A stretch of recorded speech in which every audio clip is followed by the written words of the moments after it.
Good evening दोस्तों। ये है लद्दाख, जिसे भारत का सिर या हेड माना जाता है। आजकल न्यूज़पेपर्स और चैनल्स पे आपको इसकी बहुत ज़्यादा चर्चा मिल रही होगी। इसकी चर्चा का कारण है यहाँ का आंदोलन। अभी हाल ही में नेपाल में जेनजीस का आंदोलन हुआ और उसके बाद नेपाल में एक तख्ता पलट हुआ। लेकिन ये भारत का एक यूटी यानी कि यूनियन टेरिटरी है, जहाँ पर एक बहुत बड़ा आंदोलन शुरू हो गया है। काफी उसमें हिंसा हुई है, इसीलिए लद्दाख चर्चा में है। सबसे पहले हम बात करेंगे लद्दाख के भौगोलिक स्थिति की। थोड़ा सा लद्दाख के बारे में जान लेते हैं कि लद्दाख की क्या विशेषताएं हैं और लद्दाख कहाँ पर स्थित है। लद्दाख भारत के उत्तरी क्षेत्र में देखने को आपको मिलता है। आप जानते हैं कि लद्दाख जो है इस समय यूनियन टेरिटरी यानी कि केंद्र शासित प्रदेश है।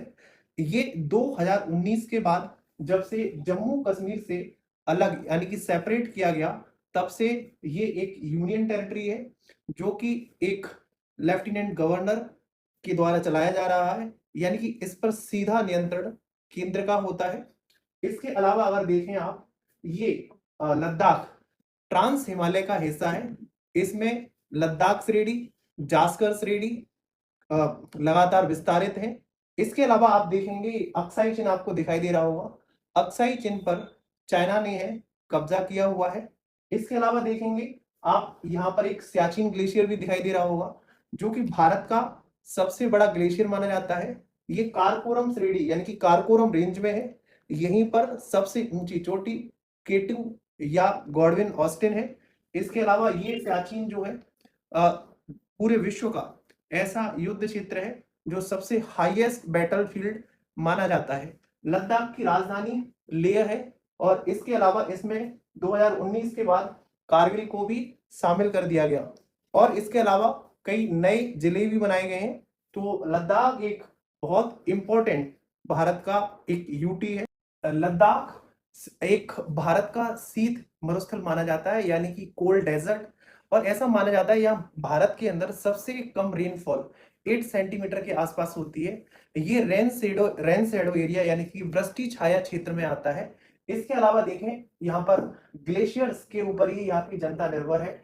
यहाँ की पेंगोंग झील काफी प्रसिद्ध है। इसके अलावा पेंगोंग झील के बारे में देखेंगे तो ये भारत और चीन में विवादित क्षेत्र है। इसके अलावा यहाँ बौद्ध रिलीजन सबसे ज्यादा पाया जाता है। यहाँ की जनसंख्या भी काफी एजुकेटेड है। इसके अलावा देखें, यहाँ पर पूरी की पूरी घाटियां हैं और इसके अलावा बौद्ध रिलीजन को मानने वाले काफी लोग यहाँ पर रहते हैं और 90% से ज्यादा लोग यहाँ पर जनजाति यानी कि ट्राइबल क्षेत्र है, यानी ट्राइबल लोग हैं, जनजाति लोग हैं।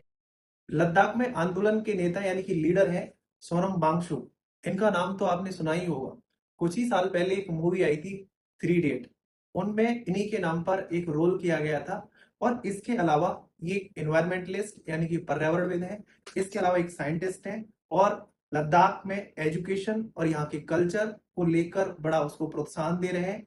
इसके अलावा आर्मी के लिए इन्होंने कई खास तरह के कैंप भी तैयार किए हैं। तो साइंस के क्षेत्र में भी इन्होंने काफी शानदार काम किया है। लेकिन अभी इनकी लड़ाई हो रही है लद्दाख के लोग और लद्दाख के अधिकारों की लड़ाई, उसको लेकर ये आगे बढ़ रहे हैं। इन्होंने 10 सितंबर 2025 को अपना आंदोलन शुरू किया। इसके बाद है आमरण अनशन पर ये यानी कि भूख हड़ताल पर बैठ गए। इसके बाद 24 सितंबर तक है लद्दाख के अंदर हिंसा होने लगी। 4 से 5 लोग मारे जाने की खबर है। कुछ आर्मी पर्सनल पर भी हमले हुए हैं। इसके अलावा बीजेपी के कार्यालय पर हमले हुए हैं। यानी कि इस आंदोलन में अब काफी हिंसा होने लगी है। इसके बाद है 24 सितंबर को ये आंदोलन वापस ले लिया गया और अभी रिसेंटली ये खबर आ रही है कि सोनम वांगचुक को सरकार ने गिरफ्तार कर लिया है और इनके एफसीआरए के अकाउंट पर भी जांच बिठा दी है, जो विदेशों से पैसा इनको मिलता था। अब बात करते हैं कि इस आंदोलन के नेता सोनम वांगचुक और लद्दाख के जो स्थानीय निवासी हैं, रेजिडेंट हैं, उनकी क्या मांग है सरकार से। तो पहली मांग यही है उनकी कि सबसे पहले लद्दाख को एक स्वायत्त राज्य बनाया जाए, यानी कि उनको ऑटोनॉमस एक स्टेटहुड का दर्जा दिया जाए, जिस तरीके से बाद में जम्मू कश्मीर को ये दर्जा देने की बात की गई है। वास्तव में पहले लद्दाख है जम्मू कश्मीर का ही हिस्सा हुआ करता था, लेकिन 2019 के बाद जम्मू कश्मीर और लद्दाख दोनों को अलग अलग यूनियन टेरिटरी बना दिया गया। इसके अलावा लद्दाख के लोग चाहते हैं कि इनको 6th शेड्यूल यानी कि 6वीं अनुसूची का दर्जा दिया जाए। इससे इनको कई फायदे होंगे। 6वीं अनुसूची जो है वो उत्तर पूर्वी राज्यों यानी कि नॉर्थ ईस्ट के स्टेट्स में लागू की गई है, जिसमें से कुछ राज्य हैं असम, मेघालय, मिजोरम, त्रिपुरा या नागालैंड और अरुणाचल प्रदेश के कुछ हिस्से। यहाँ पर अगर अनुसूची 6 यानी कि शेड्यूल 6 लागू की जाती है तो यहाँ के लोग अपने लिए ऑटोनॉमस डिस्ट्रिक्ट्स बना सकेंगे। यहाँ ऑटोनॉमस बॉडी बनाई जा सकेगी जिसके अंदर है 30 यानी कि 30 लोगों का निर्वाचन होता है, जिसमें से 4 लोग जो होते हैं राज्यपाल यानी कि गवर्नर के द्वारा नॉमिनेट किए जाते हैं। बाकी बचे हुए 26 लोग हैं, उनका यहाँ पे इलेक्शन होता है। ये जो ऑटोनॉमस बॉडी बनेंगी, इससे यहाँ के लोगों को यहाँ के फाइनेंस पर एक तरह का है इनका कंट्रोल हो जाएगा। इसके अलावा है ये लोग अपने कल्चर और ट्रेडिशन से रिलेटेड यानी कि अपने रीति रिवाजों से संबंधित कानून और नियम बना सकेंगे, और इनका अपने संसाधन यानी कि लद्दाख के जो संसाधन है और रिसोर्सेस है उनसे संबंधित इनका नियंत्रण बढ़ जाएगा। और इसके अलावा इनकी जो मांग है वो है कि स्थानीय लोगों यानी कि यहाँ के लोकल जो युवा है उनको नौकरियों में आरक्षण दिया जाए, रिजर्वेशन दिया जाए, जिसके लिए चाहते हैं कि एक पब्लिक सर्विस कमीशन बनाया जाए जिससे यहाँ के लोगों को नौकरियां मिल सके, रोजगार मिल सके।